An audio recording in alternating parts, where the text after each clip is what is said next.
Bien, bonjour et bienvenue à tous ceux qui nous écoutent sur notre site virtuel. Je suis le pasteur Luc Poirier, puis ça me fait plaisir de vous accueillir et j'espère que ces messages me sont une source d'encouragement, de réconfort et de sagesse aussi pour vous dans votre vie et surtout avec les temps que nous vivons présentement. Aujourd'hui, nous célébrons la fête des mères et je veux en profiter pour souhaiter une joyeuse fête des mères à toutes les mamans. Et vous êtes vraiment un don de Dieu, vous savez. Car sans vous, bien c'est sûr, on ne serait pas ici. Et j'espère que vous réalisez comment précieuse vous êtes aux yeux de Dieu et également aux yeux de notre société, pour nous tous. Et aujourd'hui, je veux vous partager un message qui s'intitule « Mais toi, tu les surpasses toutes ». Et combien de vous, les dames, vous aimeriez que votre mari, votre ami, votre conjoint, vous savez, vous dise mais toi, tu les surpasses toutes. En d'autres mots, tu es la meilleure. Hein? En anglais, on dit « you're the best ». Plusieurs d'entre vous, je suis certain, vous aimeriez qu'on vous dise ce compliment. Et vous savez, c'est la même chose pour les maris aussi. Nous aimons tous que notre épouse nous dise « hey, tu es le meilleur, tu les surpasses tous. Hein? » Wow! Bien sûr. Hein? Mais la question est, comment pouvons-nous arriver à recevoir sincèrement un tel compliment? Et ça, c'est une grande question et c'est le grand défi. Et en fait, c'est ce que je veux voir avec vous aujourd'hui dans ce message. Dans les dernières semaines, nous avons entrepris une série de messages tirés du livre des Proverbes que nous retrouvons dans la Bible. Et ce livre, vous savez, a un but particulier de nous donner de la sagesse pour bien vivre notre vie terrestre ici-bas avant que nous allons rencontrer Dieu pour l'éternité. Dieu désire que nous passions l'éternité avec lui dans sa gloire, vous savez. Et c'est la raison pourquoi il est venu dans la personne de Jésus-Christ et qu'il est devenu un homme qui s'est revêtu de l'humanité afin qu'il puisse être capable de payer la dette de nos offenses en mourant sur la croix pour nos péchés et en ressuscitant aussi pour nous justifier devant Dieu. Oui, Dieu est amour, vous savez. Et en Jésus, il a fait un chemin pour nous afin que nous ayons la vie éternelle. Et comme le dit le passage de Jean 3,16, « Car Dieu a tant aimé le monde qu'il a donné son Fils unique afin que quiconque croit en lui ne périsse point, mais qu'il ait la vie éternelle. » Oui, Dieu s'intéresse à nous. Nous sommes voulus et aimés de Dieu notre Créateur. Dieu désire notre bien pour l'éternité et aussi pour le moment présent, maintenant. Dieu veut nous aider à faire des bons choix dans la vie. Pour que l'on profite au maximum de notre existence terrestre, vous savez, qui n'est pas toujours facile. En résumé, on pourrait dire que les conseils que Dieu nous donne, vous savez, c'est de rechercher la sagesse, plus que toute autre chose, parce qu'elle rapporte un bien plus précieux que l'or et même que l'argent. Vous savez. Et bien sûr, nous devons avoir un cœur humble et enseignable pour recevoir la sagesse de Dieu. Et aussi, la Bible nous dit que la sagesse commence avec la crainte de Dieu, le respect, la révérence de notre Créateur. Et oui. Et nous devons aussi garder notre cœur, c'est ce que la Bible nous dit, plus que toute autre chose. Veiller à l'état de notre cœur, parce que même si nous savons ce qui est bon et ce qui est bien, vous savez, c'est réellement notre cœur qui dicte ce qui sort de notre bouche et qui dirige nos actions. Et heureusement que Jésus veut changer notre cœur, vous savez, et nous aider.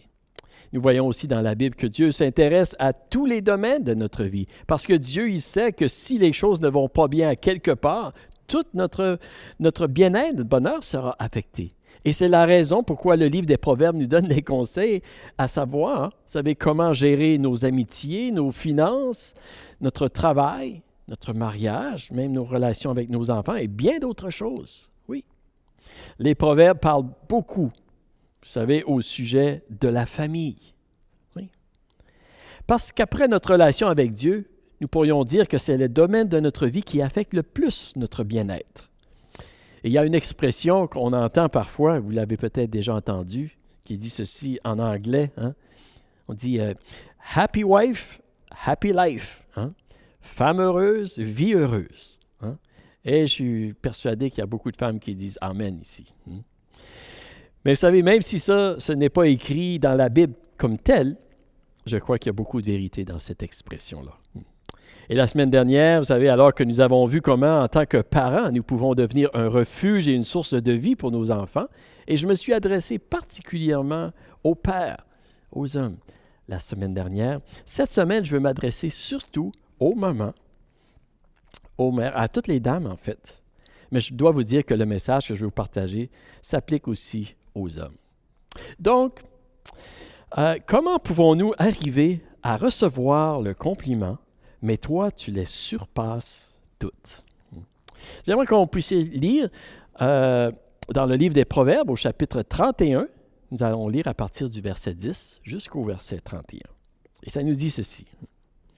Ça dit, « Qui trouvera une femme de valeur? Elle vaut bien plus que des perles. Le cœur de son mari a confiance en elle, et c'est tout bénéfice pour lui. Elle lui fait du bien et non du mal tous les jours de sa vie. Elle se procure de la laine et du lin et travaille d'une main joyeuse. Pareil à un navire marchand, elle rapporte ses provisions de loin. Elle se lève alors qu'il fait encore nuit et elle donne la nourriture à sa famille et ses ordres à ses servantes. Elle pense à un champ et elle l'achète. Avec le fruit de son travail, elle plante une vigne. Avec la force, en guise de ceinture, elle affermit ses bras. Elle constate que ce qu'elle gagne est bon. Sa lampe ne s'éteint pas pendant la nuit. Elle file elle-même la laine, elle tisse elle-même les habits. Elle ouvre ses bras aux malheureux, elle tend la main aux pauvres, elle ne redoute pas la neige pour sa famille, car chacun y est habillé de cramoisi. Elle se fait des couvertures, elle a des habits en fin lin et en pourpre. Son mari est reconnu aux portes de la ville, lorsqu'il siège avec les anciens du pays. Elle fait des chemises et les vend, et elle livre des ceintures aux marchands. La force et l'honneur, voilà ce qui l'habille. Elle rit en pensant à l'avenir. Elle ouvre la bouche avec sagesse et un enseignement plein de bonté sur sa langue. Elle veille à la bonne marche de sa maison. Elle ne mange pas le pain de la paresse. Ses fils se lèvent et la disent heureuse. Son mari aussi, et il chante ses louanges. Bien des femmes font preuve de valeur, mais toi, tu leur es à toutes supérieure.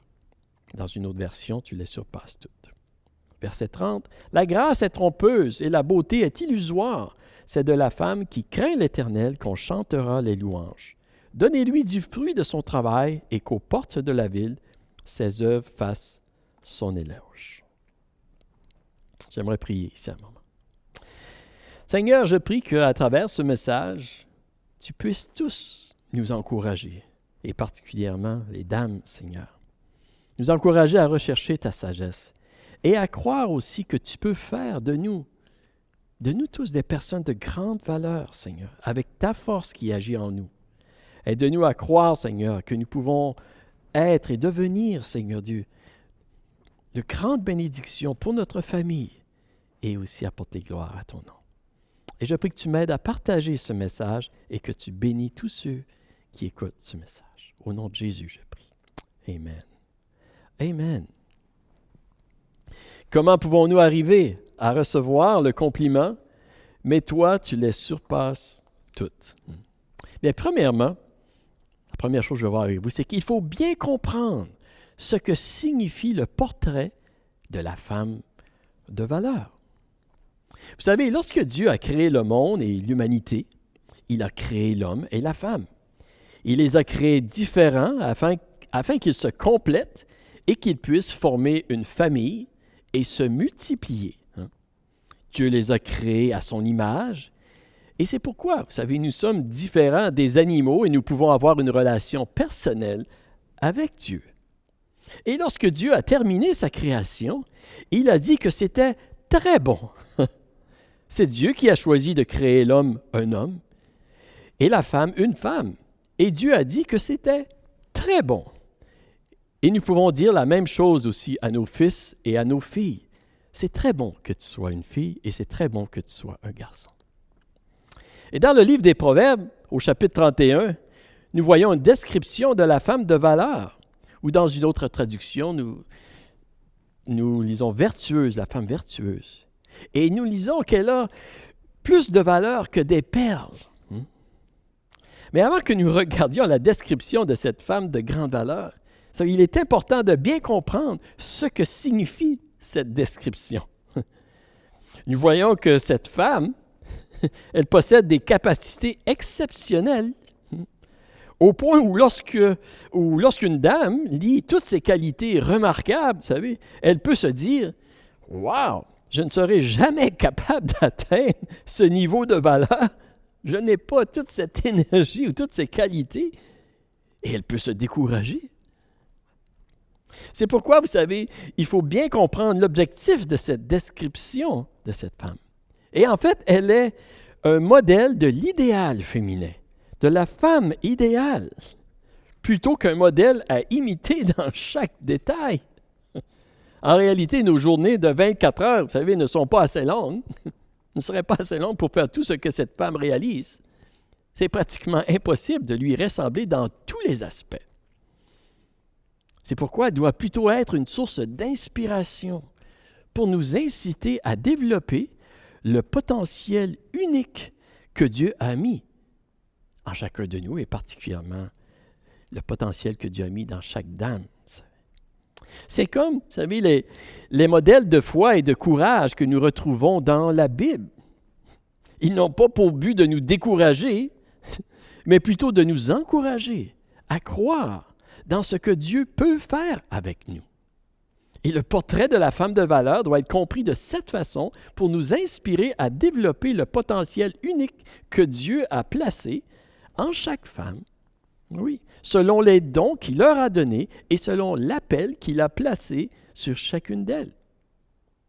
Donc nous pourrions dire aussi que la description de cette femme est une illustration d'une femme qui a marché dans le respect de Dieu et qui a mis en pratique la sagesse de Dieu que nous retrouvons en fait dans le livre des Proverbes. Elle est un exemple. Donc, vous voyez, il faut bien comprendre ce que signifie le portrait de la femme de valeur pour en retirer l'inspiration et la sagesse. Elle a pour but de nous encourager à ce que Dieu, avec sa sagesse et sa grâce, peut produire en nous, en vous les dames, et en fait en chacun de nous les hommes aussi. Donc, il faut bien comprendre la signification. Deuxièmement, comment pouvons-nous arriver à recevoir le compliment « mais toi, tu les surpasses toutes » ? Nous devons comprendre que notre valeur dépend premièrement de notre caractère. Oui. À quoi ressemble une femme qui a une plus grande valeur que les perles, que l'or, que l'argent, plus que l'argent que notre monde? Vous savez, dans notre société, nous plaçons beaucoup d'importance sur l'apparence physique extérieure. Et Dieu n'est pas contre la beauté physique, comprenez-moi bien. Pourtant, vous savez, c'est remarquable que dans cette description de la femme de valeur, il n'y a aucun commentaire à propos de son aspect physique. Sa valeur provient entièrement de son caractère et de son cœur. Et en fait, vous savez, la Bible nous dit que c'est là où se trouve toujours la vraie valeur d'une personne. Et c'est la raison aussi pourquoi les personnes plus âgées, vous savez, peuvent encore aujourd'hui avoir une grande valeur et être encore très belles, les femmes. Je me souviens, quelques années passées, j'avais été dans un foyer de personnes âgées, rencontré une dame. Elle avait environ, je crois, 92 ans. Et je me souviens, elle avait sa Bible à côté d'elle. Et elle avait un esprit très doux, aimable, un beau sourire, vous savez. Et je sais qu'elle était près de la mort aussi. Et je lui ai dit, « Madame, je lui ai dit, vous êtes vraiment belle. » Et c'est vrai qu'elle était tellement belle. Et en fait, j'ai prié avec elle, vous savez, et on a passé des très bons moments, quelques moments ensemble. Elle est décédée quelques jours après, vous savez. Et je vous dis ceci pour vous dire, vous savez, que la beauté d'une personne dépend beaucoup plus de son cœur que de l'extérieur. Et si on ne peut pas toujours contrôler notre apparence physique, bien sûr, nous avons un plus grand contrôle, vous savez, sur notre attitude intérieure, avec l'aide de Dieu, bien sûr. Et c'est de là que vient la vraie valeur d'une personne, et la vraie valeur selon Dieu aussi. Nous avons lu tout à l'heure dans les versets 11 et 12, vous savez, ça nous disait, le cœur de son mari a confiance en elle, et c'est tout bénéfice pour lui. Elle lui fait du bien et non du mal tous les jours de sa vie. Et nous voyons ici que cette femme, vous savez que son mari a confiance en elle et que c'est dans son caractère d'une femme fidèle, d'une femme qui est fiable, qui est digne, qui est aimable, qui fait du bien, vous savez. C'est dans son caractère vraiment qu'elle tire sa valeur. Elle est une femme qui recherche à faire le bien et non le mal. Un peu plus loin, nous voyons qu'elle est une femme qui a un sens de responsabilité aussi pour sa famille et qu'elle a compassion pour les démunis. Dans le verset 15, nous avons lu, vous savez, « Elle se lève alors qu'il fait encore nuit et elle donne la nourriture à sa famille et ses ordres à ses servantes. Elle ouvre la bouche avec sagesse et un enseignement plein de bonté sur sa langue. Elle veille à la bonne marche de sa maison. Elle ne mange pas le pain de la paresse. » Nous voyons que c'est une femme responsable. Nous découvrons aussi qu'elle est une femme active, avec de l'initiative dans cette description. Et comme nous avons lu, ça nous dit, elle pense à un champ et elle l'achète. Avec le fruit de son travail, elle plante une vigne. Avec la force en guise de ceinture, elle affermit ses bras. Elle constate que ce qu'elle gagne est bon. Sa lampe ne s'éteint pas pendant la nuit. Elle file elle-même la laine, elle tisse elle-même les habits. Wow! Vous savez, certains pensent que la femme idéale dans la Bible est celle qui doit demeurer à l'écart et être seulement au service de son mari et de ses enfants et de prendre soin de la maison. Et c'est très bien de faire ces choses et c'est très important aussi. Mais ce n'est pas le seul portrait de la femme de valeur que nous retrouvons dans la Bible et dans le livre des Proverbes. Et même à une époque, vous savez, qui nous précède depuis très longtemps. Certes, nous voyons que c'est une femme qui prend soin de sa maison, de sa famille et de son mari. Mais nous voyons aussi qu'elle peut être une femme active, travaillante avec de l'initiative et même être une bonne femme d'affaires. Et comme nous avons lu, cette femme, elle a pensé à un champ, elle l'a acheté, elle a planté une vigne, elle a affermi ses bras, elle constate qu'elle fait un profit. Et même, ça nous dit que sa lampe ne s'éteint pas dans la nuit, elle file la laine, elle tisse le linge. Vous savez, lorsque je lis cette description, je me demande si cette femme, si elle dort de temps en temps, cette femme-là. Et j'ai l'impression que son mari doit lui dire aussi de temps à autre, « OK, arrête un peu, là. C'est assez, repose-toi un peu, viens te coucher. » Vous savez, la femme de valeur, elle peut être une femme qui est très active aussi, selon ses capacités, selon ses dons et son énergie, son appel. Oui. Ce n'est pas toutes les femmes qui ont ce niveau d'énergie et d'entrepreneuriat, non. Mais il y en a, et c'est bien, c'est OK. Et c'est souvent, vous savez, surtout dans notre jeunesse, que nous avons ce montant d'énergie. Et c'est bien. Et aussi, c'est aussi bien de ralentir quand nous vieillissons. Oui, parce que nous n'avons pas le même niveau d'énergie. Mais ça ne diminue pas notre valeur. Vous savez, moi aussi, j'ai moins d'énergie que lorsque j'avais 25 ans, certainement. Mais le point que je veux communiquer ici, c'est que c'est OK, c'est bien pour une femme qui possède l'énergie et les aptitudes à l'entrepreneuriat de mettre à profit ses dons. Et c'est ce que les Écritures nous enseignent. Oui. Nous voyons également, vous savez, dans le texte qu'on a lu, que la femme de valeur, c'est une femme de compassion. Et c'est une femme qui est courageuse aussi. Au verset 20, on dit, « Elle ouvre ses bras aux malheureux, elle tend la main aux pauvres. Elle ne redoute pas la neige pour sa famille, car chacun y est habillé de cramoisi. Elle se fait des couvertures, elle a des habits en fin lin et en pourpre. Son mari est reconnu aux portes de la ville lorsqu'il siège avec les anciens du pays. » Nous voyons aussi que c'est une femme qui démontre de la compassion pour les malheureux, pour les pauvres. Elle veut aider ceux qui sont dans le besoin. Nous voyons même aussi que ça nous dit qu'elle n'a pas peur de la neige. Et je dois vous dire que ça, c'est une qualité qui est très importante au Canada, au Nouveau-Brunswick, entre autres. Vous savez, je me souviens quelques années passées, alors que j'étais pasteur intérimaire à Edmundston, et presque à chaque fois que je quittais la maison, il y avait une tempête de neige. Et c'est Valérie, mon épouse, qui déblayait la cour avec notre souffleuse. Et je remerciais Dieu à chaque fois de m'avoir béni avec une épouse qui ne craignait pas la neige. Nous voyons aussi dans ce texte, vous savez, que c'est une dame qui pourvoit aussi des vêtements chauds pour sa famille et des beaux vêtements aussi en fin lin et en pourpre. Vous savez, même si nous parlons beaucoup de la priorité, de la valeur intérieure, ceci ne veut pas dire de négliger les besoins extérieurs aussi. Et le texte nous dit que oui, que cette femme-là, ses enfants, sa famille sont bien habillés. Mais vous voyez, c'est par son caractère, sa compassion, sa diligence, sa sagesse et son enseignement plein de bonté qu'elle attire le respect des gens autour d'elle. Et nous voyons, vous savez, un exemple très bien de cette femme dans le livre de Ruth.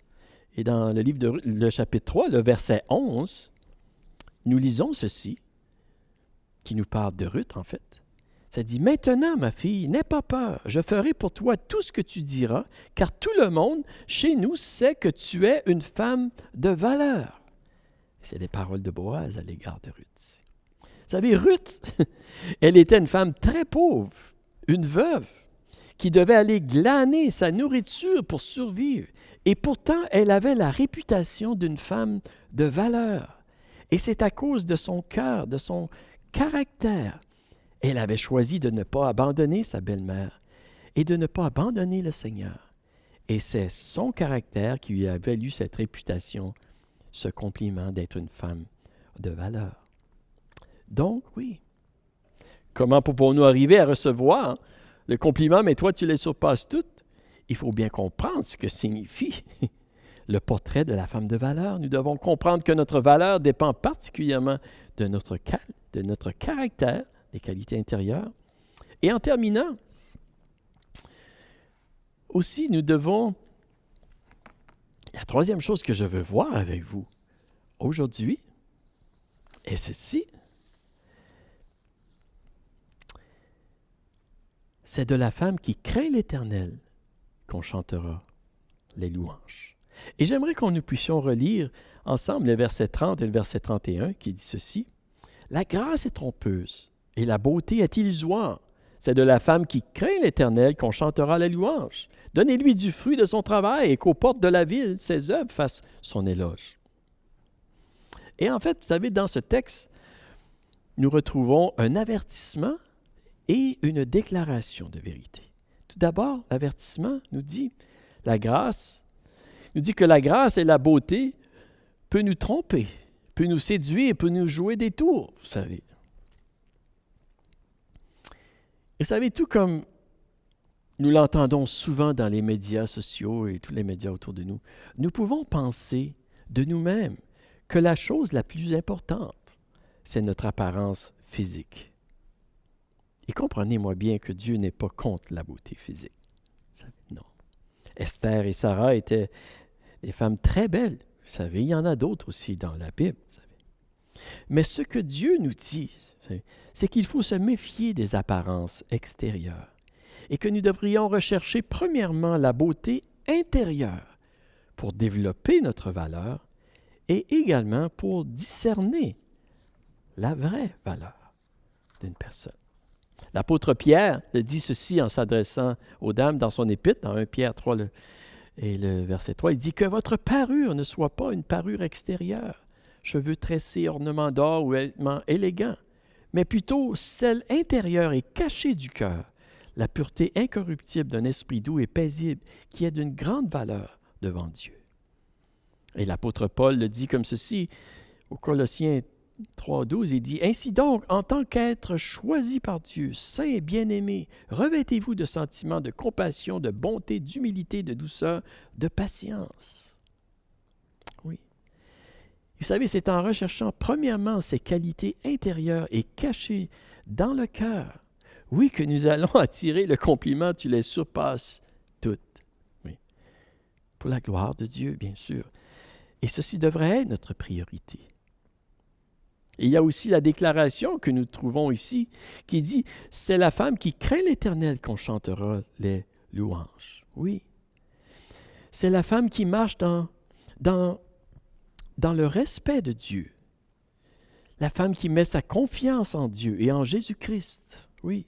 C'est la femme qui marche avec droiture et intégrité et fidélité et qui n'abandonne pas sa relation avec Dieu. C'est la femme qui marchera humblement dans la sagesse de Dieu que nous retrouvons dans les Écritures.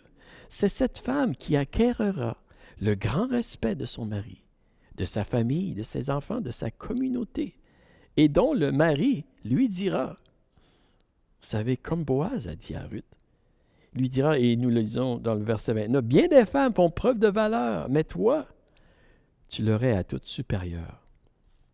Tu les surpasses toutes. Tu es la meilleure. » Oui, c'est la femme qui marche dans le respect de Dieu. Et vous savez, c'est la même chose pour le mari aussi qui veut recevoir ce compliment. C'est en marchant dans le respect de Dieu qui est le commencement de la sagesse qui s'attirera ce compliment. Tu les surpasses tous. Et je termine aujourd'hui simplement en disant, je veux vous encourager, les dames, aujourd'hui. Dieu a voulu que vous soyez une femme et vous avez une grande valeur à ses yeux. Et peut-être que Dieu vous a permis d'être une mère et une grand-mère. Et oui, vous avez une grande valeur. Et Dieu vous invite à mettre totalement votre confiance en lui pour qu'il continue de faire de vous une femme de grande valeur pour votre mari, votre famille, votre communauté, avec les dons qu'il a mis en vous et selon l'appel qu'il a placé sur vous. Et de même aussi pour tous les maris et chacun de nous, vous savez, Dieu nous invite à mettre notre confiance en lui, dans l'amour de Dieu pour nous, dans la grâce de Jésus-Christ pour le pardon de nos erreurs, de nos fautes, de nos péchés, et dans la puissance de son esprit qui agit en nous pour que nous devenions une source de bénédiction, oui, pour notre épouse, pour notre mari, pour nos enfants, pour nos petits-enfants, selon les dons et selon l'appel que Dieu a déposé sur chacun de nous. Et ceci pour la gloire de Dieu. Et notre bien-être, bien sûr, et le bien-être, le plus grand bien-être de tous ceux qui sont autour de nous. Vous savez, en terminant, le cœur et l'amour d'une mère est un cadeau d'une valeur inestimable. Et je peux vous dire que même si j'ai eu une mère physiquement sur la terre pendant seulement 17 ans, vous savez, je peux vous dire que son amour pour moi est encore une source d'encouragement et de motivation et de sagesse aussi. Oui. À travers tous les sermons que ma mère m'a prêchés dans mon adolescence et que je ne voulais pas écouter. Elle est encore une source de sagesse pour moi. Et je veux simplement vous remercier, les mamans, les dames, aujourd'hui, vous savez. Vous remercier pour le don que vous êtes, pour notre communauté, pour notre existence. Vous rendez notre monde tellement, tellement plus beau par votre cœur, par votre amour, par votre beauté, intérieure et extérieure aussi. Et je prie que vous soyez bénis aujourd'hui. Je prie que la bénédiction de Dieu abonde sur vous, que vous soyez encouragés à tout égard. Et si votre maman est encore vivante aujourd'hui, je vous encourage d'aller la voir et de lui dire merci pour son amour qu'elle a pour vous. Et j'aimerais simplement de terminer avec un mot de prière ici. Seigneur, merci Seigneur pour l'amour que tu as pour chacun de nous, Seigneur. Merci de nous avoir créés, Seigneur. De nous avoir créés, hommes ou femmes, Seigneur, selon ton désir, Seigneur, et selon ton plan que tu as pour chacun de nous. Je prie aujourd'hui que ta bénédiction et ta grâce, Seigneur, soient particulièrement déversées sur toutes les dames, les mamans, les grands-mamans qui écoutent ce message que tu puisses les encourager, Seigneur, qu'ils puissent ressentir ton amour et comment ils sont précieux pour toi, Seigneur. Je prie que tu les bénis dans leur santé, dans leur cœur, dans leurs émotions, Seigneur, à tout égard, Seigneur. Je prie que tu bénis leur famille, Seigneur. Oui, Seigneur, je te remercie pour chacune d'entre elles. Et je prie, Seigneur Dieu, que pour les maris aussi, les papas, Seigneur, toutes les familles, que tu bénis les familles, afin que nous puissions grandir, marcher dans le respect de toi, Seigneur, en toutes choses, afin que nos familles soient bénies et prospèrent dans la paix, dans l'amour, dans la grâce à tout égard. Je te remercie, Dieu, pour toutes ces choses. Et c'est dans le nom de Jésus que je prie. Amen. Bien, je vous souhaite encore une fois une bonne fête des mères à tous les moments qui m'écoutent. Que Dieu vous bénisse et à la semaine prochaine. Plaisir de vous revoir. Bye bye.